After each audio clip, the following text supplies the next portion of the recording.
So welcome, everybody. I am Dr. Deborah Fripp, the Executive Director of Teach the Shoah, and this is Sharing Their Stories, Liberation and Return to Life. And I am going to directly turn you over to your facilitator, your teacher for the night, Lynne Feldman, and let her take it from there. So Lynne, teach us. Thank you, Deborah, and good evening, everybody. Thank you for joining us. For those who are joining us from Israel, thank you for joining us on a day like today after the difficult weekend we've had here. And this is the point where I wish the families of those who lost people in the last few terror attacks a long life, and may everybody's memory be blessing to us all. Sorry, that was an impromptu kind of thing. Thank you for joining Liberation and Return to Life. This is a historical talk infused with storytelling. And to kickstart us today, we have Emma, who is going to be telling us the story of Shoah. Emma, whenever you are ready.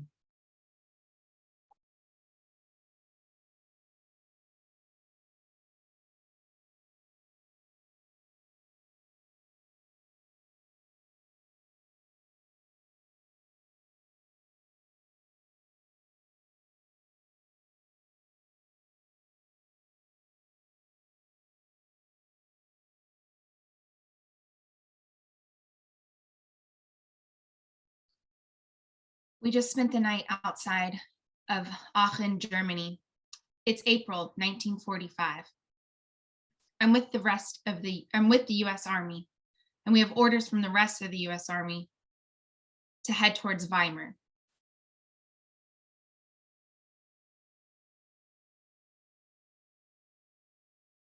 Sorry, I'm just changing. My screen I'm frozen.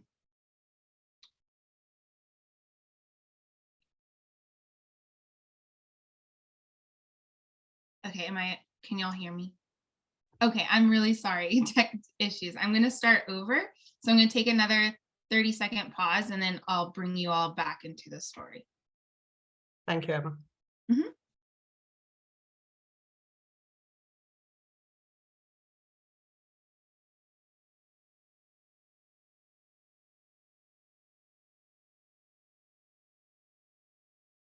We just slept outside of Aachen, Germany.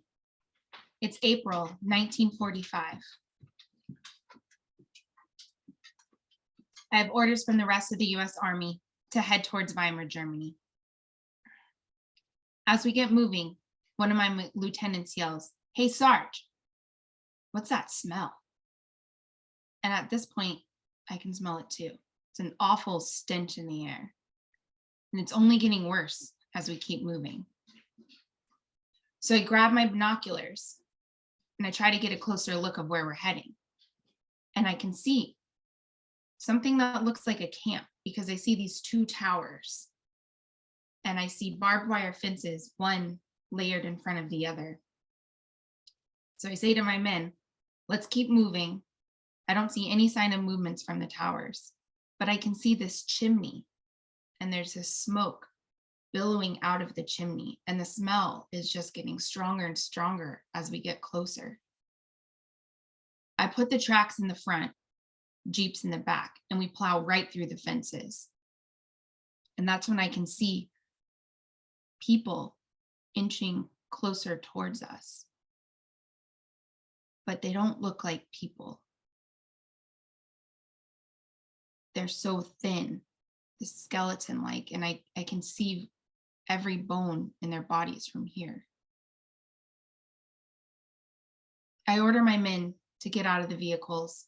I have 3 grenades, my gun fully loaded, and a knife in my boot. And as we get out, they're coming closer, and I'm terrified, and I'm holding my gun up.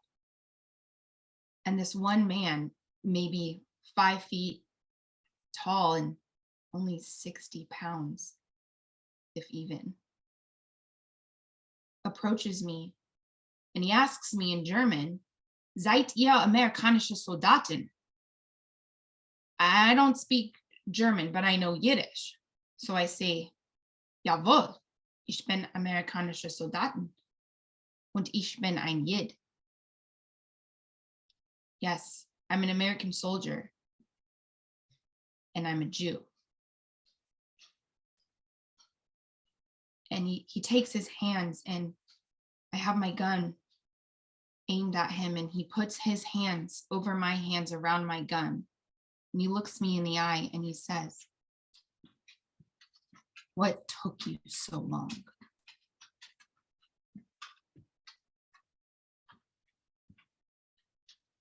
I completely dissolve. I fall to the ground, and the tears are just pouring out of my eyes.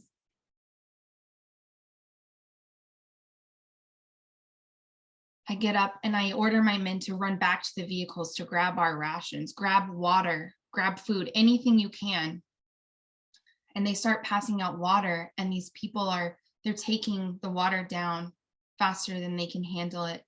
And some of them are retching and falling to the ground and dying. I see a man take a bite of a chocolate bar, and his teeth just fall out of his mouth, just crumble. We made some mistakes. We didn't know what we were doing. We had no idea.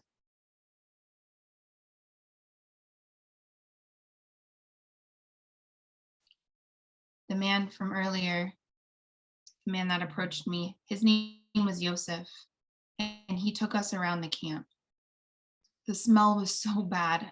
We were trying to cover our mouths with handkerchiefs, clothing, whatever we could, just to keep some fresh air. I asked him, what's that chimney with the smoke billowing out of it? And he tells me it's a crematorium. And as I look and we're getting closer, I can see the 6 ovens all leading up into one tower, this chimney. He takes us closer, and as we approach, there's piles of bodies, maybe 5, 6, 8 feet tall on either side, waiting to be cremated. And there's this pile of ashes to the right of the chimney.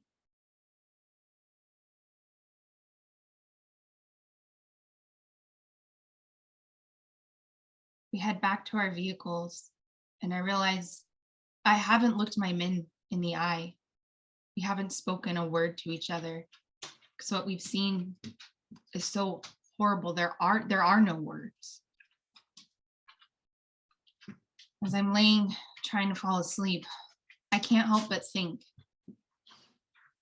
what if my mother had never left Lithuania before World War I to America? What if my father had never left Egypt after World War I for America? I could have been one of those people, one of those shells of a person walking around. They could have been a pile of ashes.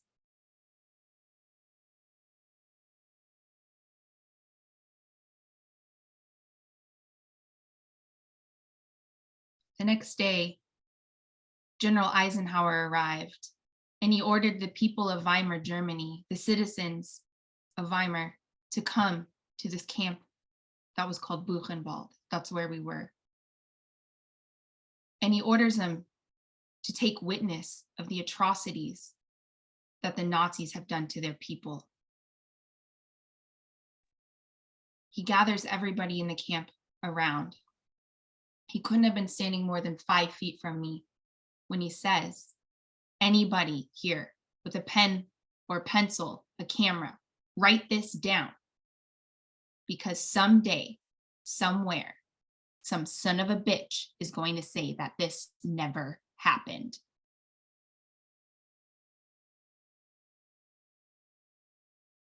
But I was there. I will never forget. I can't forget.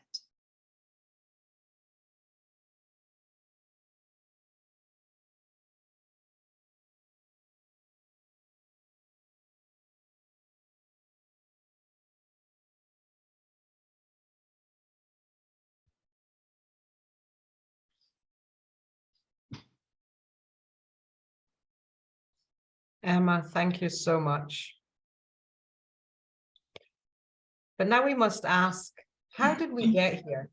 How did we get to the point that Seoul and all the other liberators come to the camps? So we're going to wind back a bit in history. And before liberation, we're going to go to April 1944. The deportation of the Hungarian Jewry begins in April 1944. This is very late. And within 8 weeks, 424,000 people were sent from Hungary to Auschwitz. This is the most organized deportation from any country in the occupied Reich. And in preparation for these deportations, the train tracks to Auschwitz go directly into the camp now. So all the movies and films that we see with the dogs and these big ramps that you need to come off, this is pre-1944. In 1944, the train tracks lead straight in, and 8 of these deportations are basically photographed in what is later to become the Auschwitz album. And we have here a photo of one of these photos from the Auschwitz album.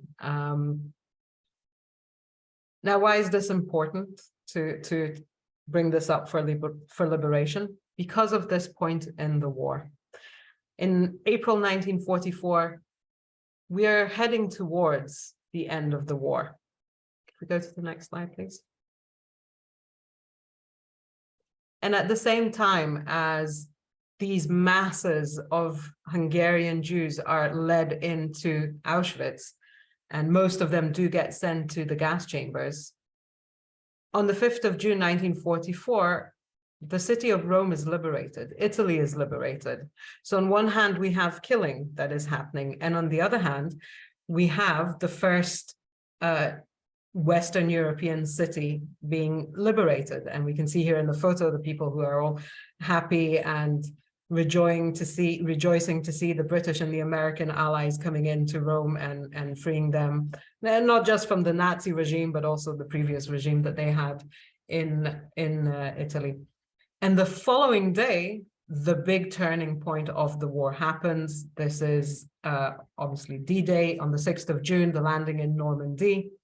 And we know now that Germany is losing. The Nazis are losing this war, but yet in Auschwitz, people are still sent into the gas chambers. We have this dissonance that we can't really explain apart from sheer evil, but there is this dissonance that we can't really explain. So the war is changing and people are still dying in Auschwitz. But also in Auschwitz, things start to change. Can we move to the next slide? On the 9th of June, this is 3 days after the landing in Normandy, Hannah Senesh is captured. Hannah Senesh was an Israeli, well, she became an Israeli parachuter who goes in to this dangerous territory of Europe, who is still under war. She gets captured. Now, why am I bringing up Hannah Senesh? It sounds kind of unrelated to everything that we're talking about. But the reason is that Hannah Senesh leaves the Yeshuv in Mandatory Palestine. The Yeshuv is what we call the Israeli, we could say settlement in Israel. She leaves Israel to come into Europe to gather intel and to help Jews. Because in the Yeshuv, there is already knowledge of what is happening in Europe. There is knowledge of what happened in all the other death camps. There is knowledge of killing pits in Eastern Europe. The Yeshuv is becoming an active part of the war efforts. The Mandatory Palestine, so that means that Israel is still under British rule, create a unit within the British Army called the Jewish Brigade. And these people go out to fight in Europe. Hannah Senesh was out of an elite group who was sent again to gather intel. Hannah and 6 other members of her group of parachuters were captured, tortured, put to trial, and eventually hung for espionage. Could we move to the next slide, please?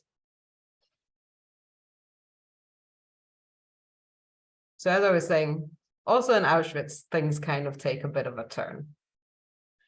And the biggest turn is the Sonderkommando uprising in Auschwitz.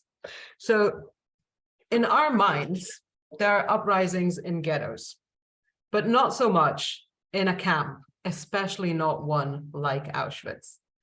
And when we say Auschwitz, we think of that big brown gate, and we think of the train tracks, and we think of the gas chambers.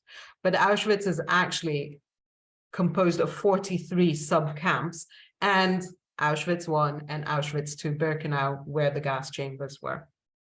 The Sonderkommando, and this is German euphemism at its best, is basically the elite squad. And by elite squad, we mean the people who had to, unfortunately, take out bodies from the gas chambers and put them into the ovens in the crematorium. I do want to stress at this point that the Sonderkommandos at no point in history or time are the ones who put in the gas into the gas chambers. This is solely done by the Nazis. But the Sonderkommando see everything that happens. They see how the people are scammed into going into these gas chambers. They see what happens after the 20-minute process of gassing. And they need to bury the dead. And bury is putting them into an oven and then scattering these ashes. So the Sonderkommando, quite early on, this is in 1943, decide that at some point they need to go on some kind of rebellion move. And they get into cahoots, shall we say, with the underground in Auschwitz. The underground in Auschwitz is divided into 2 different units. There is the international unit, which is run by mainly Polish political prisoners in the camp. And then there is the Jewish underground. And together they decide they will create some kind of rebellion. And this takes time and planning. And what is it that they're going to do? Are they going to do a mass escape? Are they going to try and kill Nazis? There's all sorts of ideas. But the main point for the Sonderkommando is the killing and gas has to stop somehow. And what they end up doing is the Jewish underground makes some kind of contact with the Jewish women who work in the arms factory in one of the sub-camps. And they manage to get these women to take every time a small amount of gunpowder. And this takes months, from March 1944 until September 1944. These women smuggle in tiny amounts of gunpowder, pass it on to the Jewish resistance, who then pass it on to the Sonderkommando. And the Sonderkommando started planting these small amounts of gunpowder all around gas chamber number 2. There were a total of 4 in Birkenau. We know that we always say there were 5, but the number 1 is actually in Auschwitz I, and 4 are in Auschwitz-Birkenau. On the 7th of October, the Sonderkommando have now enough gunpowder to blow up gas chamber and crematorium number 2. The blast also manages to ruin part of gas chamber number 3. At the same time, the international resistance in Auschwitz start their little revolt. And in the process of the 12 hours of rebellious actions, about 20 Nazis are harmed, not all dead, but harmed. The revolt is shut down within 12 hours. But the aftermath of this is that on the 29th of October, 1944, the remaining gas chambers in Auschwitz are closed in the order of Heydrich. And killing in Auschwitz ends. But between this and Auschwitz then being liberated on the 27th of January, the camp still exists. Nazis are still there. Jews and Poles and Russian POWs and gays and Jehovah's Witnesses, they're all imprisoned. They're all still working. They all go out for forced labor. They're all still hungry. People are still dying. They're dying from hunger, from typhus, from all sorts of other things. Could we go to the next slide?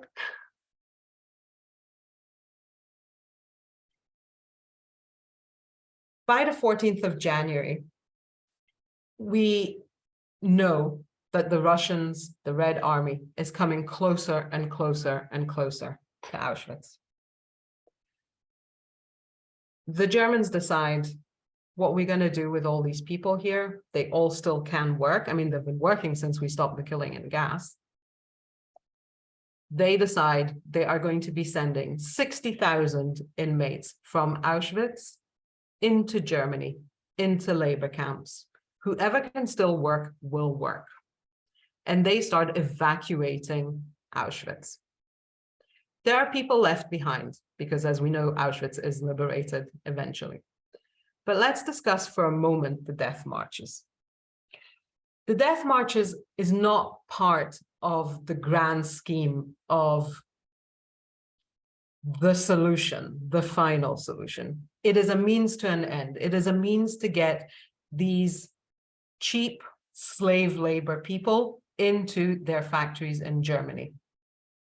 Granted, people die on the way, but this was not another mean of killing. It was just, again, a means to an end. And I'd like to tell you a very, very small story about one of these death marches. From Auschwitz, we had 60,000 people marched into Germany. But these death marches happened from a lot of different camps. And one of the stories, one of the horrific stories, is the story of the Women's Death March. And on the 20th of January, 1945, approximately 1,000 women are marched to a camp in Upper Silesia, which is Western Poland, and it was annexed to Germany, so it's still part of the Reich and it wasn't liberated. This is one of the most illogical marches that we know of. The women marched for 800 kilometers for 106 days. Only 350 women survived this march. They were liberated eventually after 106 days. They were liberated in Volari, and that hence this women's march is called the March of Volari. And when they were liberated, the liberators found these shells of humans. They were so malnutritioned, infested with lice and disease and full of frost bites and in a terrible condition. But those surviving women managed to then be liberated and try to return to life. We'll return to these women later on tonight, but I just want you to think of the illogical way in which the Nazis performed at the end of the war. So that was the death marches, and if we could move on. So of course, on the 27th of January, 7,000 people were left in Auschwitz at this point. These are sick people. These are people who were either too old, too weak, malnutritioned, what we call the unuseful, the unimportant prisoners of Auschwitz. And there are also children that came from two different blocks. One is the experiments of Dr. Mengele and all the other 7 doctors who were there and performed all sorts of medical experiments. And also there were at the end these transports that came from Hungary, but didn't end up in the gas chambers because the gas chambers were blown up. What we're going to watch now is a very short 2-minute silent film filmed by the Red Army. I have to say this before you watch it. These photos were reenacted, okay? The film crew came 3 days after liberation. The Russians knew at this point what it looks like to liberate a camp. They knew they wanted to have evidence, but yet the film crew didn't get there on time. So the photos that we will be seeing of the people coming out with the barbed wire, they had already been liberated for 3 days, but they're still in the camp. And there's a reason for that. It is not just for the film crew, but we'll discuss that after the film. So let's take a moment to watch this.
So I know those scenes are a bit hard to see. And like Emma told us, what the liberators saw, the human eyes just don't know how to react to that. We don't have the right vocabulary for this. Even now, 80 days later, what can we say? There's not a lot that can be said. And I think Emma did a great job explaining the view of a liberator in this situation. So if I haven't said before, Emma, thank you. We're approaching the end of the war. And on the 13th of April, 1945, there is still a train filled with 2,000 Jews on its way to literally nowhere. Germany is being bombed left, right, and center. Parts of Europe are already liberated. Slowly, more and more sections are being liberated by the American forces, by the British forces, who work together with forces from New Zealand and Australia and so on. And of course, we have the Red Army that goes slowly but surely through Poland and into Germany. And yet there's this train on the 13th of April, headed out from Bergen-Belsen in Germany, on its way, nobody knows where. The train just keeps going. It goes for 2 weeks because there is no order telling anybody on that train where it should actually stop. So that train is liberated by the American forces. And I think these two photos, they say everything. I mean, people come out there and this woman with her hands kind of, I'm here, I'm free. I mean, I don't know what she's saying, but that's this incredible feeling of, we've been going around for 2 weeks and it's not like Auschwitz exists or any other of the camps. So where is this going? So apparently it went nowhere, but it was liberated. And those 2,000 Jews who were liberated ended up going back towards Bergen-Belsen because that was the only place where they knew there was life at that point. We can move on to the next slide. 8th of May, 1945, V-Day. This is the most joyful day in Europe. You know, Churchill comes up with his cigar and his famous victory sign. The King and Queen of Britain go out to Buckingham Palace, cheering by everybody. In America, there's massive parades in New York on Fifth Avenue. And even here in the Yishuv in Israel, everybody is so excited. But what does this mean for all the Jews who didn't die in the camps or in the killing pits? What does this mean? The war is over, great, but now what? Now, next slide, please. Now the Jews are liberated, that is true, but they are not free. And why are they not free? Because where will they go? What will they do? Deborah, could we move the slide, please? A lot of Jews try to go home. I mean, it makes sense. The world's been at war. People have been in camps, in ghettos. They've suffered. They were on a train on the road to nowhere. They try to go home. And I'd like to tell you the short story about a group of Jews who try to make their way home in Poland. And they end up in a place called Kielce. Kielce is in Poland. It's a small, quiet little, it's not even a town, it's a suburb. And the Jews gather there, not that many, about 80 Jews. They're put in this kind of, I want to say hotel, but it's not really. It's a building. It has rooms. It has facilities. And one day, on the 1st of July, 1946, it's nearly a year and a bit after the war, an 8-year-old boy named Henrik disappears in Kielce. His parents can't find him. They go absolutely insane. So they go to the police. There's a small police station in Kielce, and they report their son as missing. 2 days later, Henrik returns home, and he says the Jews kidnapped him and held him in one of these houses in the city. He managed to escape through a window at the bottom of that house. So in the morning of July 4th, Henrik and his father go to the police station to give evidence. On the way, they meet somebody that they know from around the hood, as we say. And the three of them pass this house on Palanti Street, this house where these 80 Jews are living for the now. It's like a halfway house for them. They want to carry on at some point. And this acquaintance points to Henrik and he says, "This is the house?" And the boy says, "Yes, this is the house." So when the boy is then asked, "Would you recognize the person who locked you in the basement?" Henrik just points to a random Jewish man standing outside saying, "Yes, this was him, the one who's wearing the green hat." So later on that morning, word comes out, and this is modern day blood libels. The crowds in Kielce suddenly are talking about Christian children held in the basement of the Jewish house, and that their blood is used for transfusing Soviet soldiers who happen to be in the city at the same time. I mean, for the same sake, they could have said they're going to be making matzah in July with their blood. It's exactly the same thing. It's the old-fashioned kind of blood libels that we know. Only in this case, this goes one step further, because the crowd who's discussing this in the town square, and if anybody has ever been in Kielce, the town square is very small. So you hear what everybody says. So when they hear this, they decide, nah, we're not having this. We're going to free these Christian children. And this mob attacks this Jewish house. Well, we can imagine that the situation of the Jews in this house was, what the hell's going on? Nobody kind of told them this was going to happen. And at about 11 o'clock in the morning, they have this mob breaking down the doors, screaming and shouting and beating. And we end up with 46 Jews dead.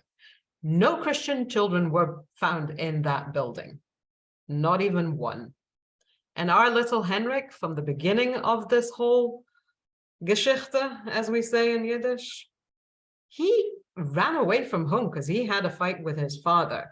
And he was so scared of his father that he decided he would tell a story. The council, the municipal council of Kilsa, decides that this can't be taken lying down. The council makes the whole city put to rest these murdered Jews. There is a monument today. There is a mass grave for them with all the names, apart from one who nobody knew his name, but his Auschwitz number, that is up on the grave as well. So this brings me back to the question, where do the Jews go now? They can't go home, because when they try to go home, Kilsa happens. Fair enough, it doesn't happen everywhere. And some Jews do manage to go home. And some Jews remained in Warsaw, and some Jews remained in the Netherlands, and some Jews remained in Belgium. But where did the majority go? They end up wanting to either go to mandatory Palestine or to go to the New World. The New World for them was the US, Australia, New Zealand, Canada. Most of the Jews make their way back into Germany, because in Germany, which is now divided into three post-war, we have the Soviet section, we have the British zone, and we have the American zone. In the British and American zone, there is a new animal in town. The animal is called the DP camps, displaced people, usually set up within the old concentration camps, sometimes just in very big factories. The forces, the Americans and the Brits, gather the Jews there, give them food and a place to live, while these Jews are waiting to return to their life. And they do this through rebuilding their personal life, but also building schools and starting synagogues again, and youth movements and political movements, and also getting married and having children.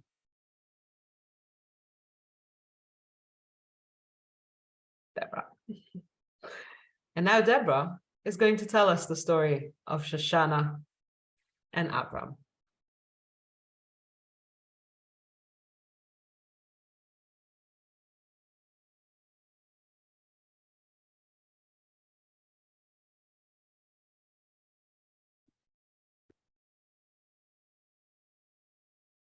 I'm waiting for the nurse. She's in the storeroom back there. Oh, I'm not sick. Don't worry, I'm not sick. I'm getting married. I work in this hospital. I volunteer here. I have since, well, not exactly since liberation. I mean, when we were liberated, my sister and I, we weighed less than 30 kilos each. But we recovered. And when I weighed about 38 kilos, I started working in the hospital. It was a good thing to do. And that's where I met Abraham. He was a patient in the hospital.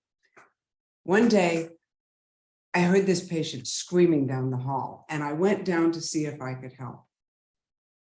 And that's where I saw him. He had these amazing blue eyes and this little blonde forelock. Now, I wasn't feeling things in response to men yet, but Abraham, he woke something up. When we first met, we shared no languages in common. We couldn't talk to each other, but somehow we managed to communicate. We fell in love, and now we're getting married. Abraham was Catholic. So we almost got married in a church. We went to the church and everything. Walked inside, I saw the priest and I panicked. I walked right back out. I turned around. I couldn't do it. I couldn't get married in a church. So Avraham agreed to convert. And now we're getting married here in Bergen-Belsen DP camp, along with 6 other couples. We got tickets for wedding clothing, a dress for me, a suit for him. But I really wanted something to wear on my head, a veil, something. And I came to the nurse and I asked her if she had anything that would serve. Well, you're in luck, she says, coming out of the storeroom. I have just the thing. A square of bandage, a meter wide, just big enough to make a veil for you for your wedding.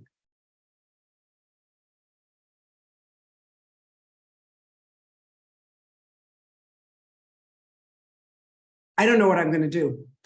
I don't know what I'm going to do. I mean, the wedding was beautiful. The veil was perfect. Married life is wonderful. But this morning, the doctor told me that I'm pregnant, 3 months pregnant. I told him I can't be pregnant. I can't be pregnant. Not after Auschwitz, not after what I saw. I mean, I know this is a DP camp.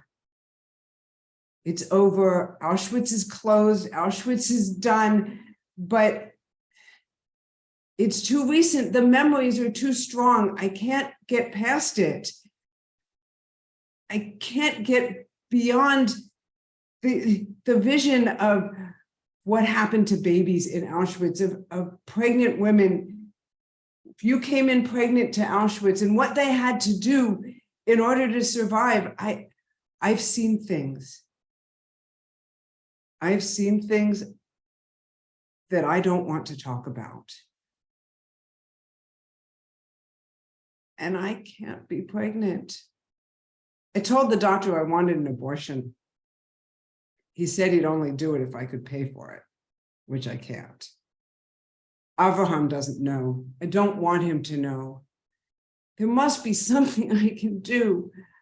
Maybe I can make myself miscarry. I mean, they always say, don't lift heavy objects. It'll make you miscarry the baby. So maybe if I lift heavy objects, it'll make me miscarry. Maybe if I take this hot iron and, I don't know, I guess put a wet towel on my belly so I don't burn myself, but maybe the hot iron will make me miscarry. I don't know what I'm going to do. I just know that after Auschwitz, I can't be pregnant.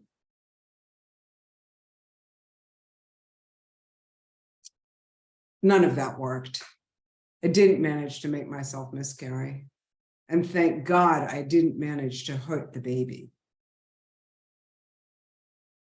And last week, my beautiful baby boy was born alive and healthy.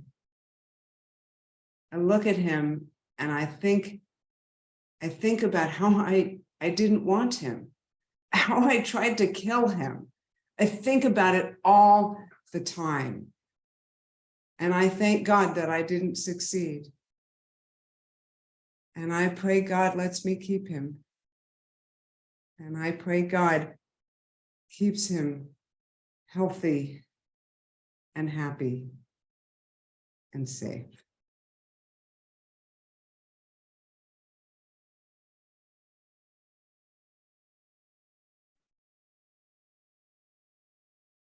Deborah, thank you so much. And I'm going to step out for 1 second from the program and just say that that baby boy, now a nicely grown man, is with us tonight, he and his wife.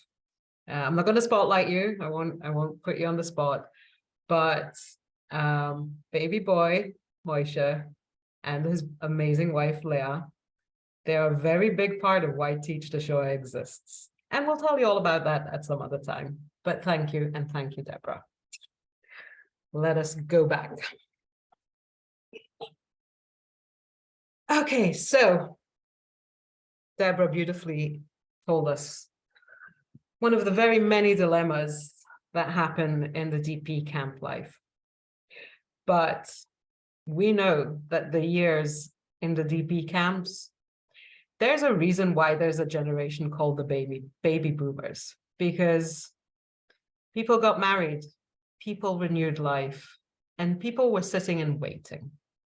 They were waiting for their certificates, either to Israel or to the US or to Australia, because you see, the governments of the free world, mandatory Palestine, the US, Canada, New Zealand, Australia, they never changed the quotas they had for certifications for immigration.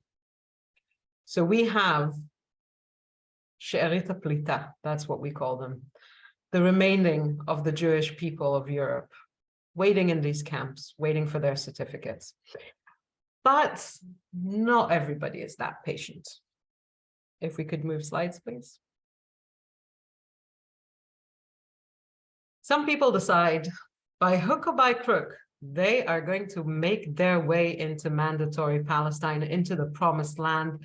They don't care how they're going to be doing this, but they will be doing this.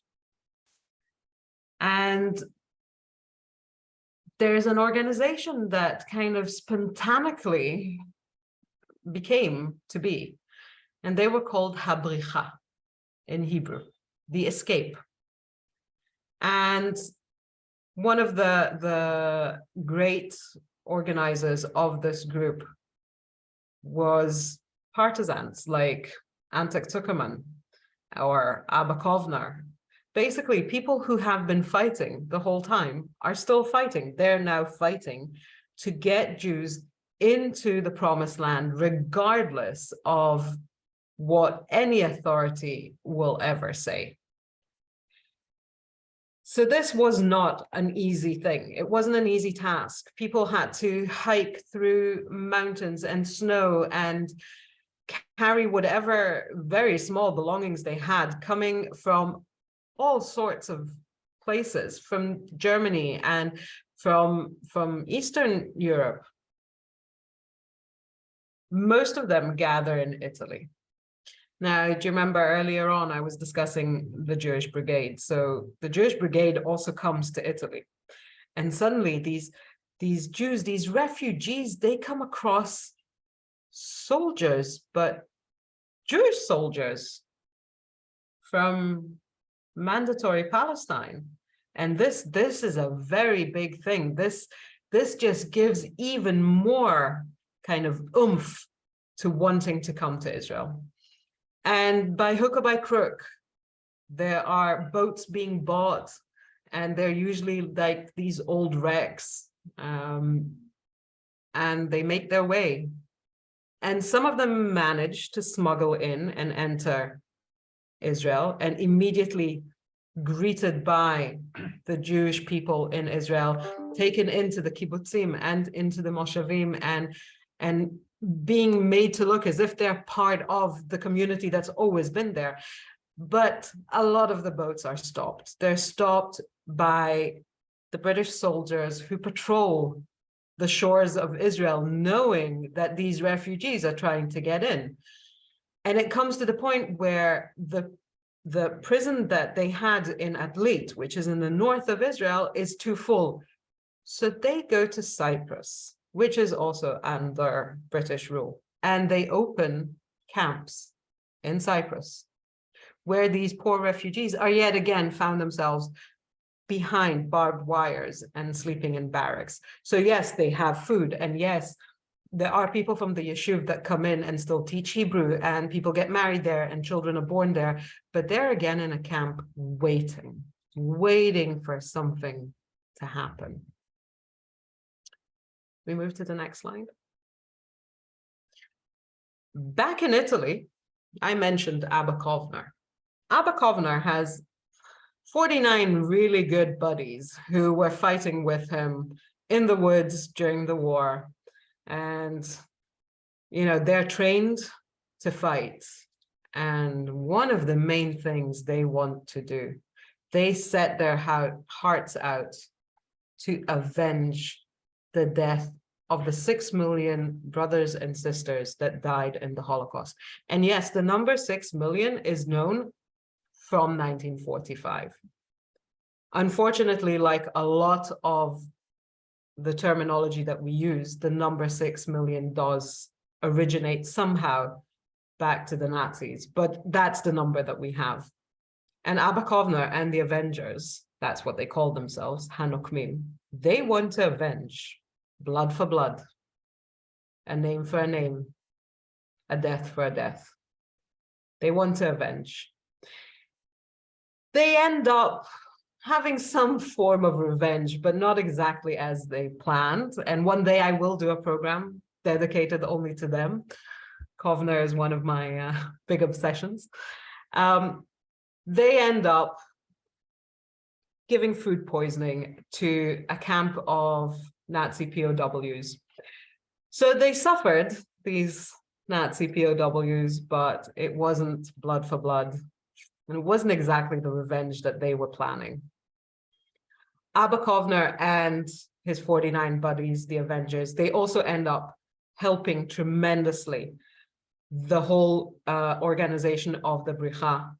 They have a lot of support also from the Jewish Brigade in Italy, and they go on and off ships bringing Jews, or trying to bring Jews into Israel, into the land of Israel.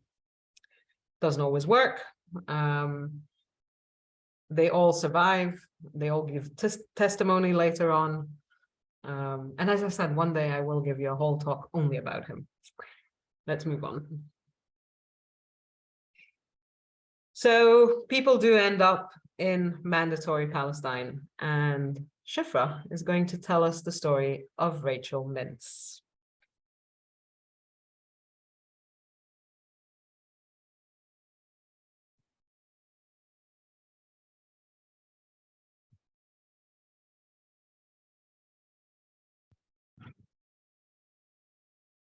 I want to tell you about Rachel.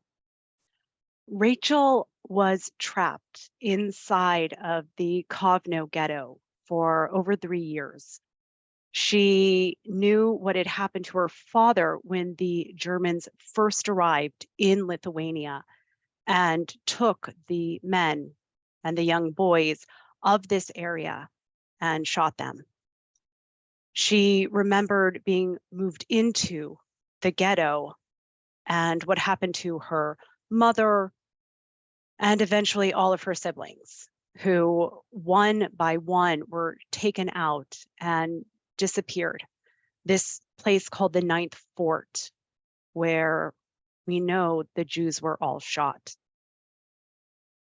In 1944, Lithuania was liberated by the Soviets.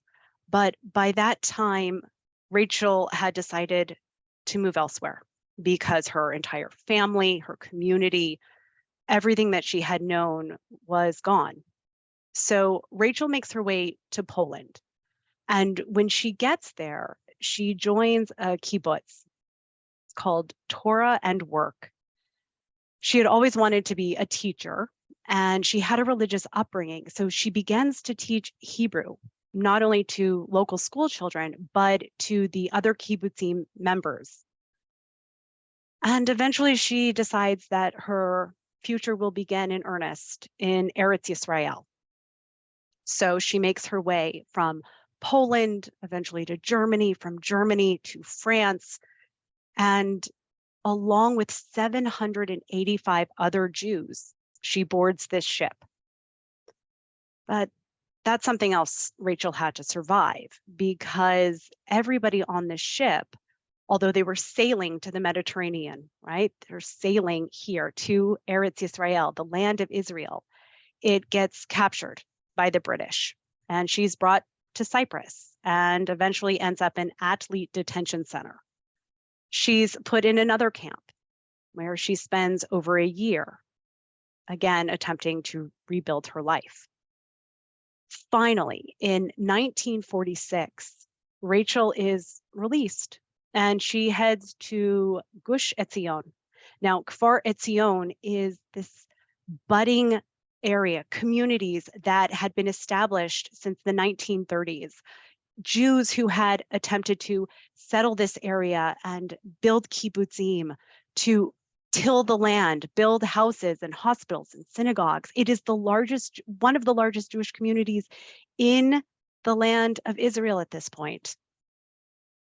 But the UN partition plan has decided that this particular area will not be included in a future state of Israel. In fact, it's constantly under attack. She attempts to rebuild her life, but the kibbutz lets her know that far more than teachers, they need medics. So she retrains again. But she finds somebody that she wants to marry. Now, on May 13th, 1948, the kibbutz is attacked. It is surrounded by the Arab Legion, and fighting continues on all morning. By the afternoon, the last remaining fighters and medics make their way into the center where there's the headquarters. They know that everybody else who had been in the kibbutz had either been captured or murdered. Now they get there and they can hear the gunshots that are taking place outside. There's the smell of smoke and explosives. There's chaos and noise and screaming, and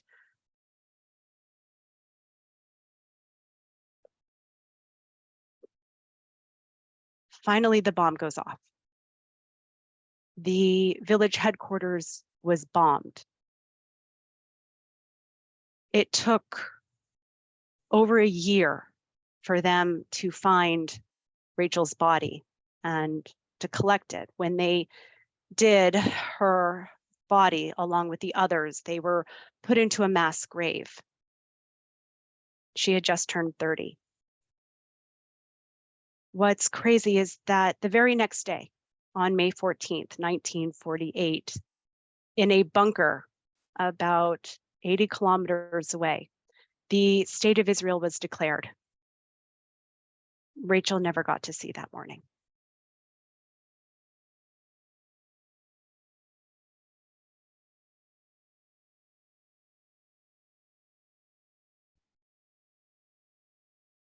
Thank you, Shifra. Rachel was one of the 167 last of kin who died trying to create the state of Israel. The last of kin were survivors who lost their entire family, and they were the last members of those family, and they died here. Thank you, Shifra. And as Shifra told us, the state of Israel is founded, but it's founded in a very, very bloody war. And in the War of Independence, there were three groups who fought to building the state. 22,000 people who were born here in Israel, and 21,000 who were survivors who came here and fought for this land. And we remember them all, the ones who survived and the ones who didn't. The land of Israel became the state of Israel, and the Holocaust survivors became a very important and integral part of the Israeli society. But what about the ones who didn't come here? Up until 1951, we know that the DP camps still had Jews living there waiting for their certificate to the New World. But by 1951, Deborah, could we move to the next slide? By 1951, all the DP camps are demolished, and the Jews move to either the United States, Australia, New Zealand, and Canada. And this is a sweet photo of young boys on a boat seeing Ellis Island, waiting to start their new life in their new world. Anywhere the Jews went to, they became, again, an integral part of society. They build lives, they build families, they returned to life. We don't really know how. We don't know how the survivors returned to life. We don't know how they continued growing and having families, but they did.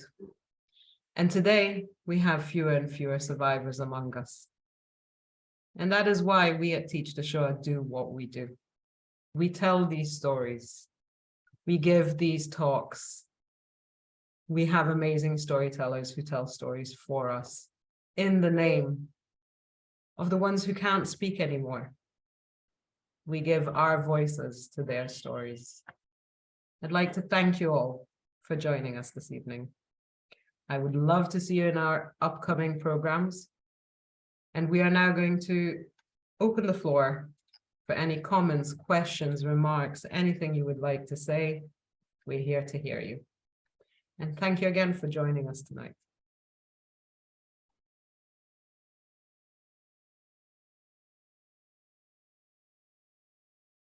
If you have questions, please add them into the chat. If you'd like to comment, we'll read them out, obviously.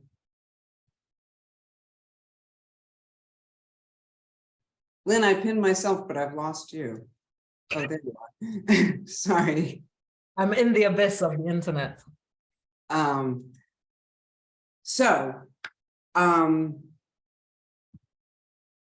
Actually, as we move to the question and answer period, I want to point out a couple of people. We have a couple of survivors with us tonight, and I'm not going to call you out. A couple of them have been mentioned, but I want to tell you that we are very honored to have you here with us tonight and to be able to bring these programs to you as well as to everyone else. So again, and again, thank you to our storytellers, to Shifra, to Emma, and to Lynn for a wonderful program.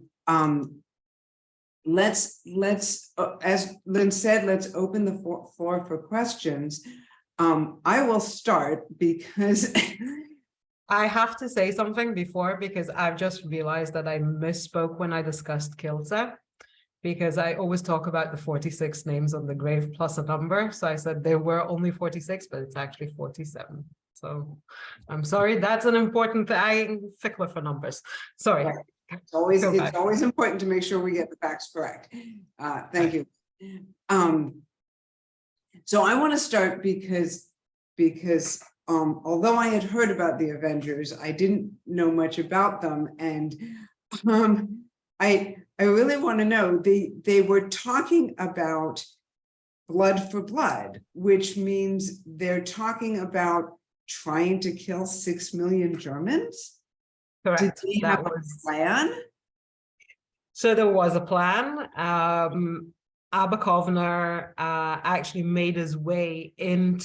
smuggled his way into Israel, trying to get the Yishuv to help him out. The plan didn't really fulfill itself, obviously. We would have had a very different reality, I think, if the plan would have happened. But yes, the plan was blood for blood, 6 million for 6 million. Wow. Yeah. Interesting character, Kovner, and his followers were with him on that. And there were people in the Yishuv who knew about this. Yes, he came, he discussed. Not everybody agreed with him, obviously. But there was an attempt to help him carry out some kind of plan of revenge. That didn't really work. He managed to smuggle poisonous materials that he got from the Weizmann Institute onto a boat back to Italy. He was dressed up as a brigade soldier, and he got a false name and false documents, but he forgot what his false name was. So when he was called out in roll call, as you do with soldiers, he didn't answer. Then he realized that, oh, somebody might actually notice that I am not this person and I'm a stowaway, basically. And he got rid of the poison mid-sea, came back to Italy empty-handed. They came up with another plan, and that was to poison the POW camp, which succeeded. But it succeeded only to the effect of people having tummy aches, which is not nice, but not exactly the big revenge that they were planning. Right. But they weren't the only ones thinking about revenge, right? I mean, No. So the terminology of revenge is found in a lot of documentation, not just post-war. It's also something that happens during the war. I mean, there's lots of stories of like a siddur book, a prayer book that was found near Treblinka that has on it in Yiddish, "Avenge my father." We have stories from DP camps where the first Yom Kippur in most of the DP camps was also the first time that the prayers of Yizkor are said for the 6 million Jews, but also the command to avenge. Yidden Nekume, Jews' revenge. This is something that seems to be a terminology that goes from DP camp to DP camp, from survivor to survivor. It is something that is on the Jewish consciousness in a way. But once the state of Israel is founded and once the Jews are settled back in Israel or in the New World, the first real revenge that we can think of is the Eichmann trial. And that's kind of when also we hear for the first time a lot of the stories, but that's kind of the first revenge that is taken on somebody from the Nazi regime. Saying that, there was another group of avengers, and there's lots of these mythical stories of hunting down Nazis and getting rid of them. But I don't have enough real evidence to talk about just now. I might research it for you guys and some other time. That would be an interesting program on its own. So thank you. Do other people have questions? Write your questions in the chat, raise your hand. How did we choose tonight's stories, and where do we get stories from in general? That's an interesting question, and I don't know, Jennifer, do you want me to take it, or do you want me to bring you in and let you answer that question? Our storytelling director, Jennifer Zunikov, is with us tonight, so I'm going to add her pin here, and maybe you could answer that question for us. Sure. I was going to say you could start, but I'll answer and then you or Lynn can add. First of all, I just have to say that the entire program, you know, having the privilege of getting to really watch it tonight and be sitting back just went so beautifully. I just have to say that. And one of the things I had written to Lynn privately is this whole model of having her lecture and her scholarship as someone who was a scholar of the Holocaust, and then having our storytellers woven in was just feels like the best of all worlds. That we're getting the research and the history and also the emotional content. So I just want to just really thank Deborah and Emma and Shifra and Lynn. So I have to say that first. And then as far as the stories, we get them from so many places. A lot of these stories come directly from testimony where a survivor was interviewed directly, such as from the Shoah Foundation or from many of the other archives. There's one at Yale, they're all over. Emma was a storyteller who got to actually interview Saul Goldstein as part of a project where I was her teacher at Goucher College in Baltimore, Maryland, if you don't know, not far, maybe an hour or so from Washington, D.C. in the US. And so she actually got to meet Saul. So that's another way she got the story, but she also got to watch other people's interview and other times that he performed the story.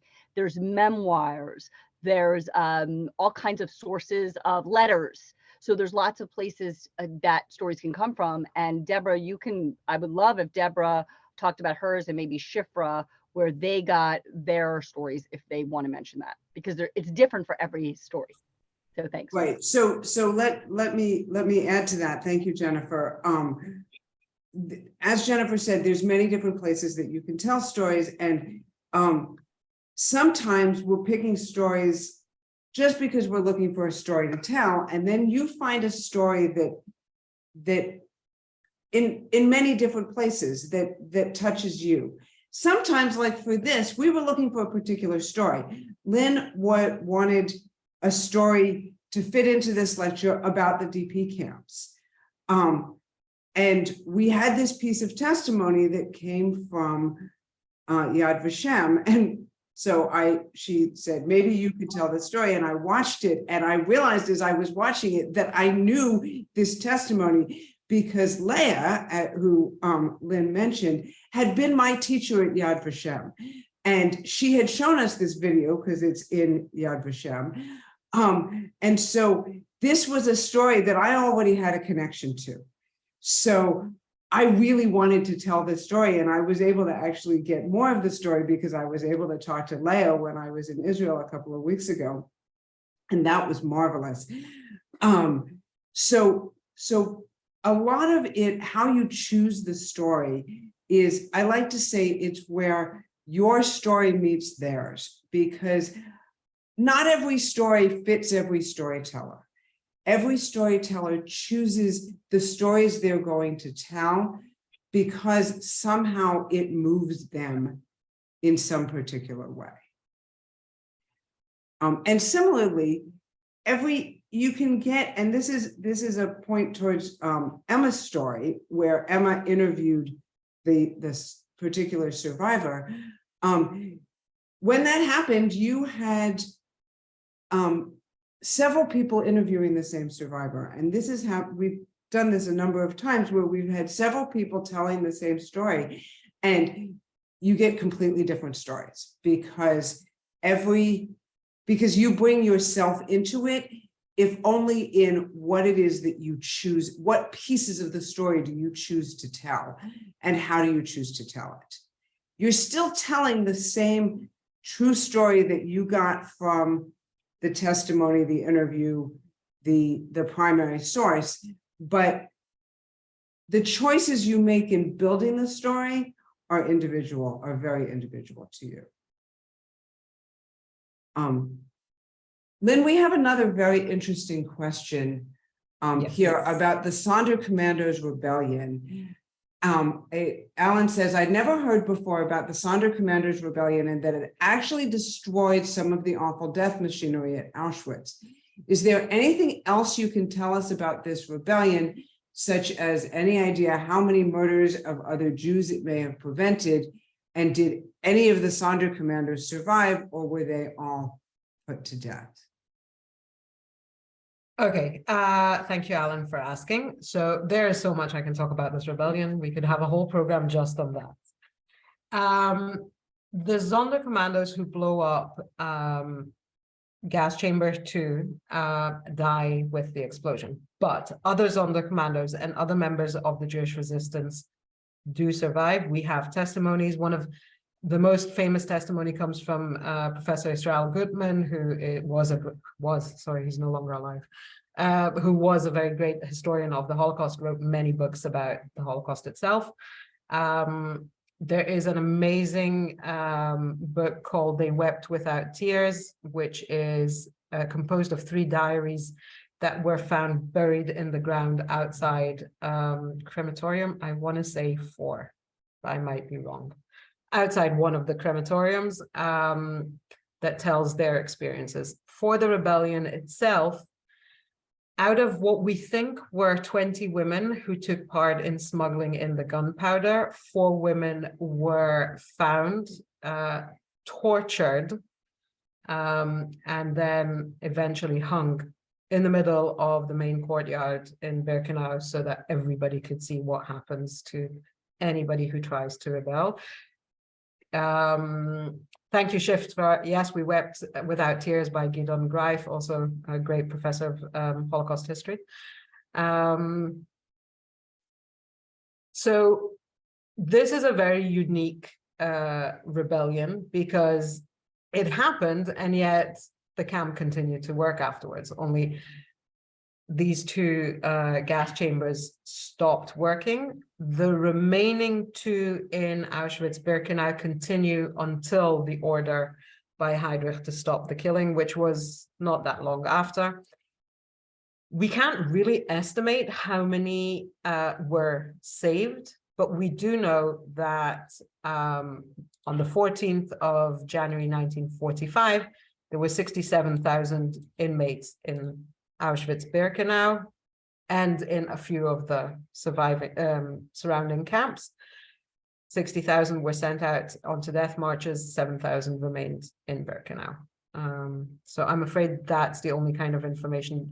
I mean, I think we can deduct from that that a very big portion of those 60,000 would have ended up in the gas chambers if those had not been blown up and then demolished by orders. Actually, that leads me to another question. Sure. Because we, as you said, when you mentioned the Sonderkommandos, we talk about the uprisings in the ghettos, and we know that Warsaw wasn't the only place that that happened. But I am under the impression that Auschwitz was also not the only place that the Sonderkommandos rebelled. Is that correct? That's correct. Am I remembering something about Sobibor? Sobibor and Treblinka, both of the uprisings. Okay, so let's backtrack for a moment.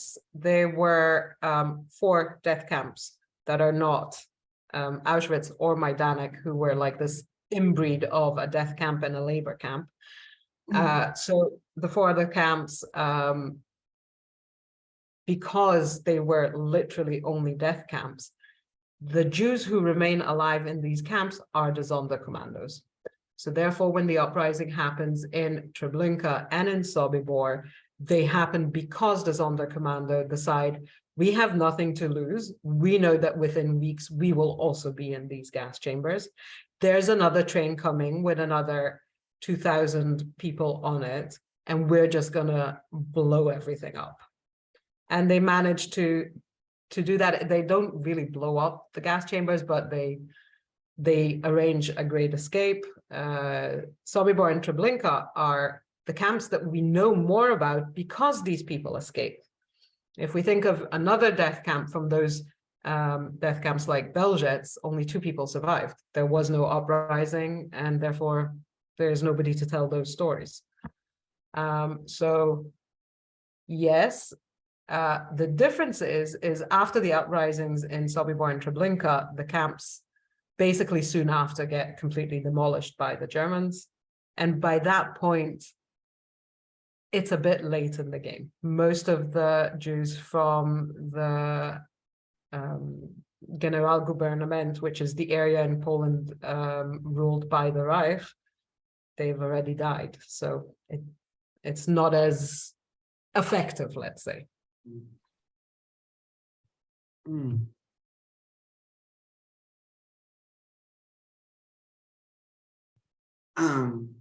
Yeah, so Emma's comment, I learned that for the US, for example, had satellite photographs of camps like Auschwitz before liberation. And I can't help but always question how much other countries knew, and as Yusuf asked, what took you so long? So how much did other countries know? They knew a lot, and in the words of FDR, when we win the war, the Jews will be saved. By the end of 1943, most of the world leaders, the free world, know what is going on. They maybe don't know the extent, they maybe don't know how many people die, they maybe don't know exactly what each building in that aerial photo of Auschwitz is, but there is knowledge. We know of reports that were sent to Churchill, to FDR. The Polish exiled government who are sitting in London They basically manage the Polish underground network that gathers and collects information, not just of what happens to the Poles, but also what happens to the Jews. We know of people who escaped from killing pits and from other ghettos and from death camps that come back into central Poland. They come to Warsaw, they give testimony to the Onek Shabbos people, the archive people in Warsaw Ghetto. So there is knowledge, Emma. Unfortunately, there is a lot of knowledge. Maybe, again, not to the extent. Maybe they don't know the millions of people that are dying, but they do. And every single place that the Red Army liberates, whether it is a killing ground with pits and whether it is camps, the Russian media blasts these horrid, horrid photos. And what the West says, oh, this is Russian propaganda. We don't believe that there are killing pits with 70,000 bodies in them. A lot of politics that we have until today between the East and the West and about what we believe. And that is another big question is, it's one thing to know something logically, and it's a completely different thing to comprehend what this means and whether or not this is something important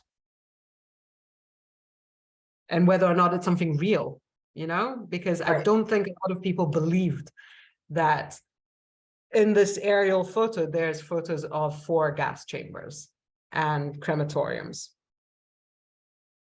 Yeah, so Emma, yes, Emma says people were writing each other from the ghettos and communicating, but they were dismissed as rumors. One of the things that I like to say when I'm teaching, especially non-Jews, about this kind of thing is, what's the difference between us and the Germans? We know that this is possible. They could not fathom that such a thing could be happening. And so you hear these crazy rumors, these people saying this, and you say that you must be nuts. There's no way this is happening. This is Germany. This is the civilized world. How can this kind of thing be happening here? I don't believe it. And we know now that it was true, but at the time, I could totally see dismissing that as a rumor, especially in a place like Germany that you think of as a very civilized place. It's so hard to believe that if you made a movie, if the Holocaust had not happened and you made a movie of it, it would be dismissed as completely unbelievable, as completely ridiculous, that over the top, and why would you make such a movie? It is hard to believe. And yes, Jennifer, thank you. The question of the Uyghurs, what's going on in China, and I have seen people respond to that in the same way. I have seen people say, I have met the folks in China. The Chinese are not like that. This is not the kind of thing that the Chinese would do. I don't believe it. I think it's a rumor that it's not true. That's exact. I can't say I know exactly what's going on in China, but I know that that's exactly what people said about Germany. Yes, So, even here in the Yeshuv in Israel, when word comes back, there is a lot of disbelief. This can't really be happening.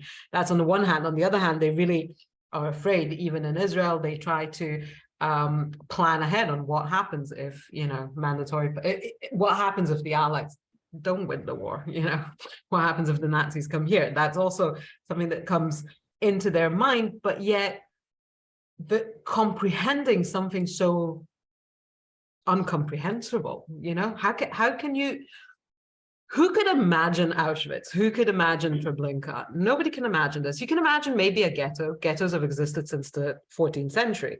Seder. It's a small little place where you stick all the Jews in. Shine. You don't really think about, you don't think about the winding road, as Hilberg says, the winding road up to Auschwitz. You just don't think about that. And you can't imagine that it's true. And it's the same today. I mean, China's not the only place where horrid things are happening. Ukraine things are happening, in Syria things are happening. And ever since the Holocaust, there's already been 2 other genocides.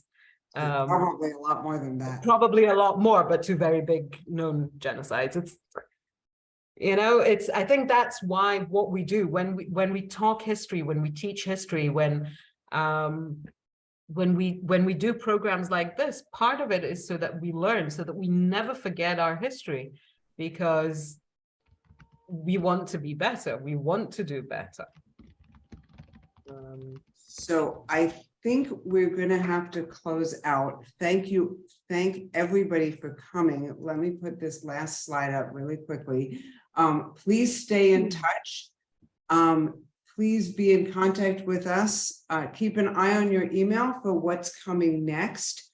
There will be storytelling workshops in February and March. There will be more programs of this nature in April, come Yom HaShoah. And I thank you all for coming. There's another one of these programs. It's essentially the same as this one, although we'll have our third storyteller will be different tomorrow night at 8 p.m. Eastern time in the US. So if you want to come or you want to send your friends, please have them come to that. And again, I thank you all for joining. And also, thank you very much for all the comments in the chat. I've read them all. I'm sorry I couldn't answer while I was talking, but I've read them, and thank you. You've warmed my heart deeply. Thank you, Lynn and Deborah, just for being amazing leaders. And then just, you're all invited, if you see yourself maybe wanting to be a storyteller for us and beyond someday, the best way to take a step toward that is to keep coming to our programs.